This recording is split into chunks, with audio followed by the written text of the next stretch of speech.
ça. Parle bien dans le micro. C'est une idée commune en réalité. On s'est dit, à force de faire des festivals en Suisse, en France, au Québec, on s'est dit, c'est quand même pas mal de faire notre petit festival en Belgique. Alors, cette idée, elle a mûri. Évidemment, elle a pris du temps à être mise en place. Et puis, il fallait aussi qu'on rencontre une personne pour pouvoir nous aider, parce qu'on ne sait pas tout faire à nous deux.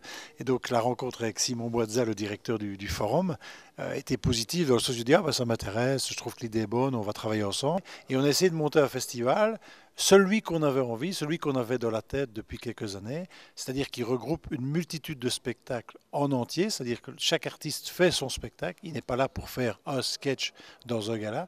Vraiment, nous, l'idée, c'est que le spectateur qui va ouvrir son petit programme, peu importe les goûts qu'il a en termes d'humour, il doit pouvoir trouver quelque chose qui lui convient. Comme dit Vincent, que toutes les sortes d'humour soient représentées et que toutes les salles du centre Liège soient représentées. Il n'y a pratiquement pas de salles qui nous ont dit non. Mais là, on nous met dans le noir et ça ne va pas terminer.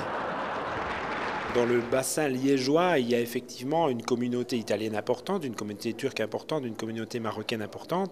Donc évidemment, on va leur communiquer plus précisément dans leurs activités que exceptionnellement, parce que je pense que c'est très exceptionnel, il y aura à Liège des artistes qui vont leur parler encore beaucoup plus que d'habitude. Donc non, on pense qu'on va avoir un retour très positif. Le peu de fois où on a parlé de ça, on se rend compte qu'il va y avoir un réel attrait et une attirance pour ces gens de venir voir. C'est logique, on prend toujours l'exemple, si Bruno et moi, par exemple, on vivait en Nouvelle-Zélande et puis qu'on voyait François Pirette ou un artiste de chez nous, belge, on a enfin envie de voir quelque chose dans notre langue, on serait partant. Donc on pense que ça va attirer beaucoup de monde.